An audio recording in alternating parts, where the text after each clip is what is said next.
Em nome do Pai que me criou, do Filho que me resgatou e do Espírito Santo que me santificou, divina vontade, reina na minha vontade. Ó minha mãe, eu te amo e tu me amas, dá-me um gole da divina vontade para minha alma. Me abençoa, Mãe, para que todas as minhas ações sejam feitas diante de vossos olhos maternais. Vinde, Espírito Santo, vinde por meio da poderosa intercessão do Imaculado Coração de Maria, vossa amadíssima esposa e nossa mãe. Amém. Eu não sou nada, Deus é tudo, Pai, eu te amo. Vem, divina vontade, nesta ação que estou a fazer e em todas as ações que farei durante esse dia. Amém, Fiat. Livro do Céu, volume 3, capítulo 72, de 20 de maio de 1900. Todas as coisas têm início no nada, necessidade do repouso e do silêncio interior. Encontrando-me fora de mim mesma, me parecia que fosse de noite e via todo o universo, toda a ordem da natureza, o céu estrelado, o silêncio noturno, em suma, me parecia que tudo tinha um significado. Enquanto olhava isto, parecia-me que via Nosso Senhor, que tomando a palavra acerca do que via, disse: toda a natureza convida ao repouso, mas qual é o verdadeiro repouso? É o repouso interior e o silêncio de tudo que não é Deus. Olhe as estrelas cintilantes de luz moderada, não deslumbrante como o sol. O sono e o silêncio de toda a natureza, dos homens e até dos animais, e que todos procuram um lugar, uma caverna onde estar em silêncio e repousar do cansaço da vida. Se isso é necessário para o corpo, muito mais para a alma é necessário repousar em seu próprio centro, que é Deus. Mas, para poder repousar em Deus, é necessário o silêncio interior. Como ao corpo é necessário o silêncio exterior para poder se pacificamente adormecer. Mas o que é este silêncio interior? É fazer calar as próprias paixões, tendo-as em seu lugar. É impor silêncio aos desejos, às inclinações, aos afetos, em suma, a tudo que não chama a Deus. Agora, qual é o meio para chegar a isto? O único meio e de absoluta necessidade é desfazer o próprio ser e reduzir-se ao nada, como era antes de ser criada. E quando tiver reduzido a nada o seu ser, retomá-lo em Deus. Minha filha, todas as coisas têm princípio do nada. Esta mesma máquina do universo que você vê com tanta ordem, se antes de criá-la tivesse estado cheia de outras coisas, eu não poderia colocar minha mão criadora para fazê-la com tanta maestria e deixá-la tão esplêndida e adornada, no máximo que poderia, e adornada. No máximo, poderia desfazer tudo o que podia estar e depois refazê-lo como a mim me agradava. Mas estando sempre ali, em que todas as minhas obras têm princípio do nada, e quando a mistura de outras coisas não é decoroso para minha majestade descer e obrar na alma. Mas quando a alma se reduz a nada e sobe a mim e toma seu ser no meu, então eu obro como o Deus que sou. E a alma aí encontra o verdadeiro repouso. Eis como todas as virtudes têm princípio na humildade e no aniquilamento de si mesmo. Quem pode dizer quanto compreendia sobre o que me dizia o bendito Jesus? Oh, como seria feliz minha alma se pudesse chegar a desfazer meu pobre ser, para poder receber de meu Deus seu ser divino. Oh, como me enobreceria, como ficaria santificada. Mas que tolice a minha! Onde tenho o cérebro se ainda não o faço? Que miséria humana, que em vez de buscar seu verdadeiro bem e de empreender seu voo ao alto, se contenta com arrastar-se por terra e viver na lama e na podridão. Depois disto, meu amado Jesus me transportou dentro de um jardim em que havia muita gente que se preparava para assistir a uma festa, mas só aqueles que recebiam uma divisa podiam assistir, mas eram poucos os que recebiam esta divisa. A mim me veio um grande desejo de recebê-la, e tanto fiz que consegui meu propósito. Depois, tendo chegado ao ponto onde os recebiam, uma venerável matrona primeiro me vestiu de branco, depois me pôs uma banda celestial, da qual pendia uma medalha marcada com o rosto de Jesus, e que, enquanto era rosto, ao mesmo tempo era um espelho, que ao contemplar-se nele se descobriam as menores manchas, e que a alma, com a ajuda de uma luz que vinha de dentro daquele rosto, podia ser facilmente removida. Parecia-me que essa medalha continha um significado misterioso. Depois tomou um manto de ouro finíssimo e me cobriu toda. Parecia-me que, vestida assim, podia competir com as virgens bem-aventuradas. Enquanto isso acontecia, Jesus me disse: Minha filha, voltemos a ver o que fazem os homens. Por agora basta que estejas vestida. Quando for a festa, então te levarei para assistir. Assim, depois de ter virado um pouco, transportou-me para minha cama. Nossa, que trecho maravilhoso, maravilhoso, Senhor. Mas até mesmo quando eu escutava a partir da linha, a leitura, enquanto ela estava lendo, eu, assim como a Luísa foi se dando conta, né? Mas quão miserável eu sou que ainda não empreendo esse voo. E aí eu me perguntava, Senhor, mas como? Ele fala ali que todas as coisas têm início no nada. E ele já explica isso em vários trechos, que se não fosse o vazio do universo, ele não poderia ter criado tudo que ele criou. Precisava haver ali um vazio, um nada. E que ele obra no nada. E depois a realidade da necessidade do repouso interior. E aí ele vem fazendo ali um ensinamento. Ele vem ensinando como que é essa realidade da criação a partir do nada. E depois em referência à necessidade do silêncio interior. E aí ele vai dizendo assim: toda a natureza convida ao repouso, mas qual é o verdadeiro repouso? Então, Senhor, qual que é o verdadeiro repouso? E ele mesmo responde, ele pergunta e ele responde. É o repouso interior e o silêncio de tudo que não é Deus. Então, o verdadeiro repouso é o repouso interior e o silêncio de tudo que não é Deus. Simples assim. Mas como é que isso acontece, né? Então ele vai lá colocando, dando os exemplos ali da natureza, está tudo em repouso, e que é necessário, e vai dando os exemplos e vai também colocando exemplo ali do corpo, quanto que é necessário para o corpo o repouso, o silêncio das coisas exteriores, então quando nós vamos dormir mesmo. Claro que, dependendo das circunstâncias, a gente pode estar tão cansado que acaba adormecendo com um barulho externo. Mas o que é propício, o que é necessário, o que é ali o natural para o repouso é o silêncio das coisas de fora, o silêncio exterior.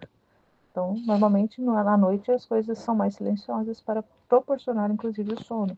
Então, tudo desliga, apaga as luzes, é aquela realidade silenciosa para que aconteça o repouso. E aí ele faz essa comparação com o corpo. Se isso é necessário para o corpo, quanto mais é necessário para a alma.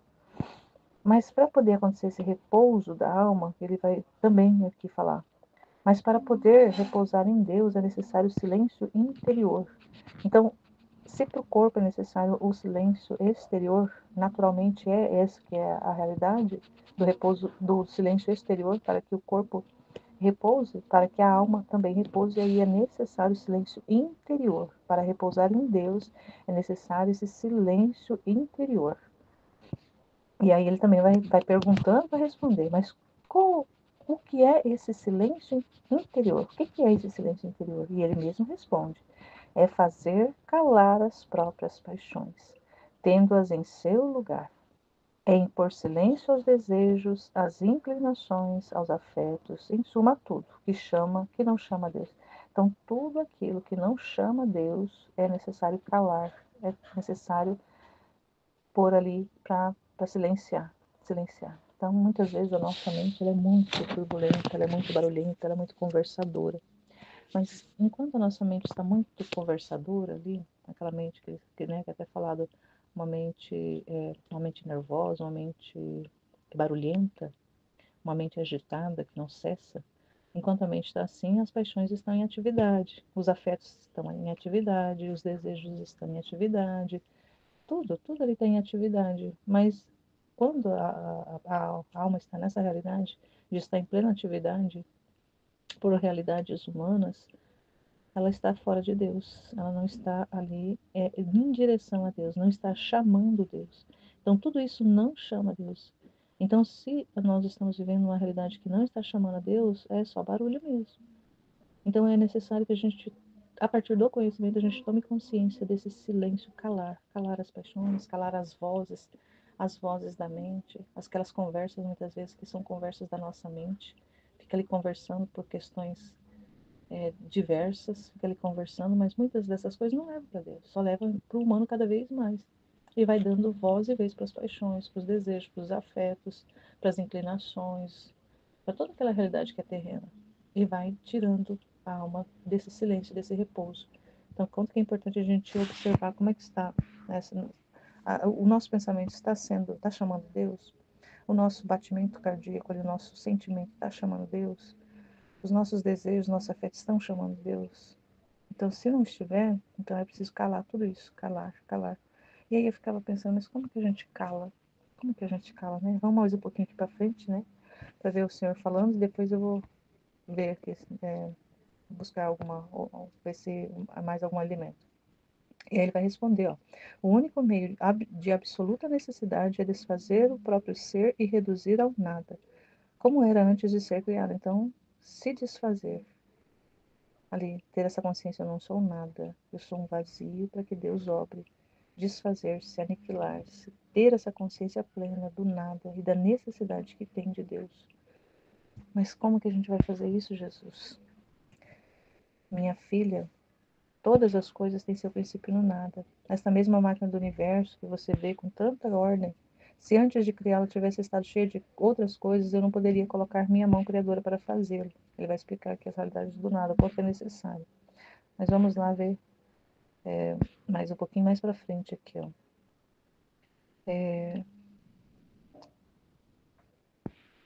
Eu obro como o Deus que sou, e a alma aí encontra o verdadeiro repouso, quando a alma se reduz ao nada. Mas esse reduzir-se, olha só, ele desce e obra na alma, quando é desfeita ali, toda aquela realidade humana é desfeita. Mas quando a alma se reduz a nada e sobe a mim, reduzir-se a nada e subir a Jesus, subir a Ele. É esse nada que vai para o tudo, não é um nada que permanece no nada. É um nada que se sobe para o tudo, é um nada que vai para o tudo. É isso que é importante a gente também saber, que é um nada, mas é um nada que vai para o tudo. Porque se a gente ficar no nada, só no nada, não acontece nada mesmo. A gente é um nada que vai para o tudo, a gente não pode ficar no nada, a gente tem que ir para o tudo que é Deus. E tomar lá o ser no dele, tomar o nosso ser no dele. Aí é que ele vai poder obrar como Deus que é. E ele obrando, a nossa alma vai encontrar o verdadeiro repouso. É o obrar de Deus na nossa alma, quando nós ali tomamos essa realidade do nada que somos, vamos para tudo que é Deus, subimos para Ele, desfazemos o nosso nada no tudo que é Ele, o nosso ser se encontra no dele, e aí ele vai obrando e vai nos dando, ele que nos dá esse verdadeiro repouso. E a Luísa foi compreendendo muita coisa, ela fala que foi compreendendo muita coisa do que dizia o bendito Jesus. Como seria feliz se pudesse chegar a desfazer o meu pobre ser para poder receber do meu Deus o seu ser divino. Como que me enobreceria, como ficaria santificada. Ela foi compreendendo e foi vendo a necessidade disso. Mas aí ela fala, mas que tolice a minha, onde tem o cérebro que ainda não faz? Quer dizer, como a gente também, né? Como que a gente, se a gente compreende isso, que tolice não se desfazer ali em nada mesmo, para que Deus possa ser o tudo em nós. Que miséria humana, em vez de buscar o verdadeiro bem e empreender o voo no alto, se contenta em arrastar-se por terra e viver na lama da podridão. E ontem ainda a segunda leitura do dia de ontem, de São Paulo, falava, né? Buscar as coisas do alto. A nossa vida está em Cristo. E nós precisamos buscar aquilo que é dele, aquilo que é do alto, não aquilo que é de baixo, aquilo que é da terra, viver na lama, se arrastando na lama.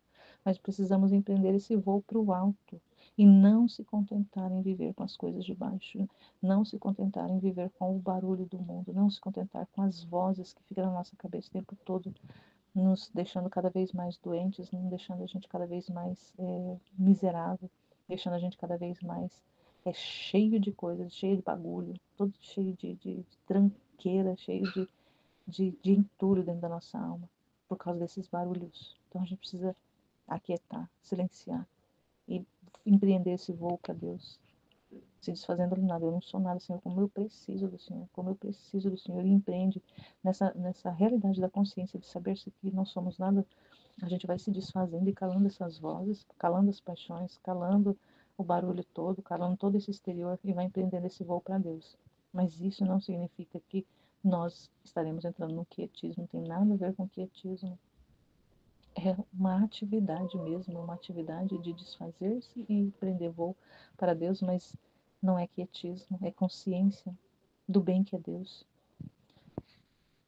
Depois Jesus transportou ela para fora de para dentro de um jardim, onde ela via ali o início de uma festa, que algumas pessoas para entrar nessa festa precisavam ali ter ela fala ali uma divisa, mas é um convite, vamos imaginar assim, se fosse um convite ali, que tivesse que ter um convite ali para entrar. E ela fez, tanto que ela queria entrar, que ela conseguiu o convite.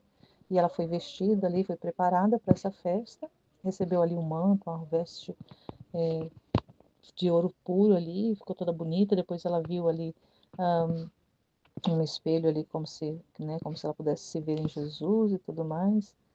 E só que ela não chega a entrar na festa, porque não era a hora ainda, né? Ele fala para ela que por enquanto bastava, ela tinha que estar vestida e depois, quando realmente começasse a festa, ela iria entrar e assistir a festa. Então talvez seja aquela realidade do voo definitivo para o céu, a festa dos bem-aventurados, ali adentrar nessa glória depois do adeus para as coisas da terra, do adeus à terra.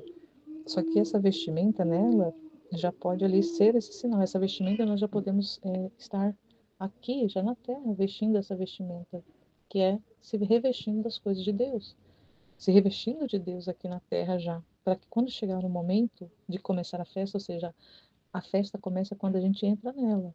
A festa começa quando nós entramos na festa. Mesmo que a festa esteja rolando há horas, né? Vamos imaginar aqui uma coisa humana.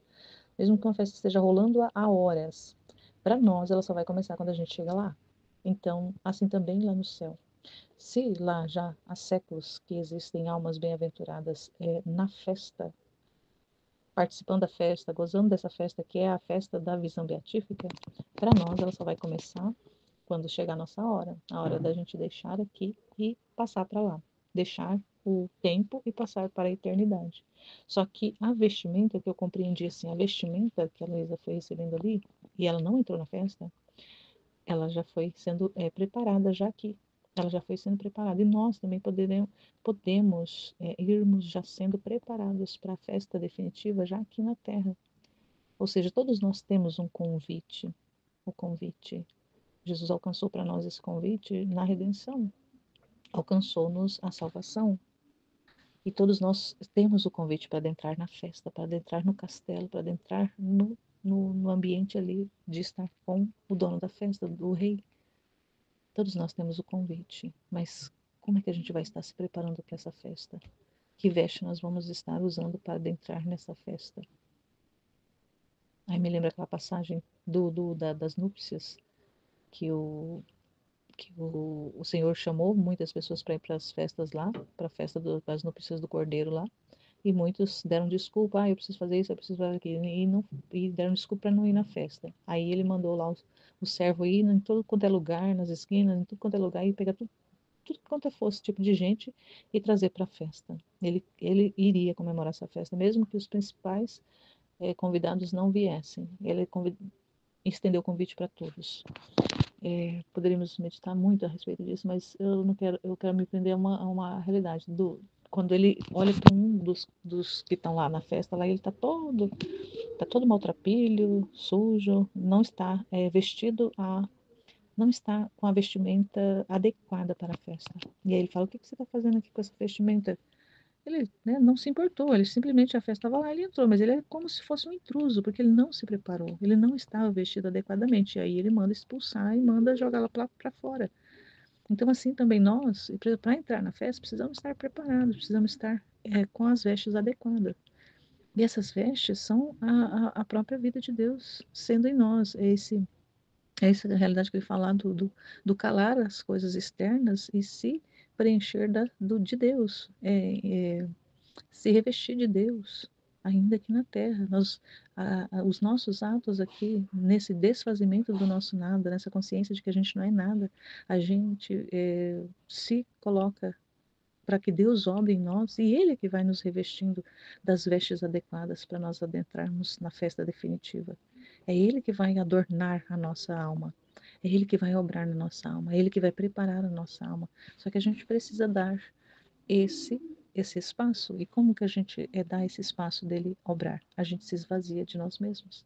A gente se esvazia das coisas do mundo. A gente tira de dentro da nossa alma o barulho, tudo que é barulho, tudo que é barulho que está lá dentro, tudo que é sujeira que está lá dentro da nossa alma, a gente vai tirando para fora, tira, tira, tira, e para ir colocando as coisas dele, para ir se enchendo dele, para ele poder obrar, para ele poder fazer, para ele poder habitar. Só é decoroso ele habitar dentro de nós se nós estivermos vazios para que ele possa fazer ali o revestimento, a decoração, a preparação que ele quiser fazer do jeito que ele quiser fazer. Mas a gente precisa esvaziar todos os cômodos, tirar tudo aquilo que não pertence a Deus. Ele fala: não, tudo aquilo que não me pertence, tira, tira. E nós podemos falar: mas Senhor, como é que eu vou tirar as coisas que não te pertencem? Eu não tenho esse poder, nós temos, é a vontade. O poder está na nossa mão, o poder é a vontade que faz com que a gente retire tudo aquilo que não é de Deus, tire fora de dentro de nós. É a vontade. Primeiro a gente vai conhecendo a vontade de Deus. Nós conhecemos a vontade de Deus e sabemos isso não é vontade de Deus, então eu tiro fora. Eu renuncio isso aqui, tiro fora e vou tirando, vou limpando. A limpeza, claro que é a graça dele que vai operando dentro de nós também, porque sem ele nós não podemos fazer nada. Inclusive, a gente não pode nem se esvaziar sem a ajuda dele, porque se esvaziar é um ato grandioso, é um ato benéfico, e a gente não consegue fazer sem a ajuda dele. Então a gente precisa: Senhor, vem, me ajuda, mas é a minha vontade que precisa tomar esse impulso, minha vontade que precisa querer e mover-se, é a vontade que é o movimento de falar: não, eu vou me esvaziar, eu vou retirar tudo isso. Então, quando vem aquelas realidades que vêm para poder ir perturbando a nossa alma, que são as coisas externas, as coisas do mundo, as coisas da vida, que até mesmo que são coisas do nosso ordinário, mas que não vêm para poder nos tirar do repouso, não vem para nos tirar do silêncio, não vem para nos tirar daqui da paz. Elas vêm para poder para poder ser instrumentos ali para nós ir escolhendo. E a gente é que vai fazendo a escolha. Isso me perturba? Eu, eu tenho a escolha, eu escolho. Se externamente muitas coisas a gente não pode escolher, internamente a gente pode. Se externamente muitas das coisas elas estão diretamente relacionadas à nossa vida, ao cercado da nossa vida, ao estado de vida que a gente está, à vida que a gente vive, mesmo aquela realidade de que muitas coisas a gente não tem opção de escolhas, porque isso faz parte ali, nós estamos inseridos ali externamente, mas internamente eu tenho o poder de escolher aquilo que entra dentro de mim e aquilo que não entra, porque é a vontade. Deus nos deu esse poder, que é uma virtude dele, que é um atributo dele. O atributo da vontade está nas nossas mãos. Então eu escolho aquilo que entra dentro de mim e eu escolho aquilo que eu tiro de dentro de mim. Então eu escolho me esvaziar e me preencher de Deus, e eu escolho expulsar Deus e me preencher das coisas do mundo. São escolhas que a gente faz. Parece que é complicado, mas não é, é simples. Só que a gente precisa estar atento na nossa, no viver, atento no desenvolvimento da nossa vida. O que que eu estou escolhendo? O que que eu estou ponhando para dentro? O que que eu estou tirando de dentro para fora? É isso, chamem Fiat.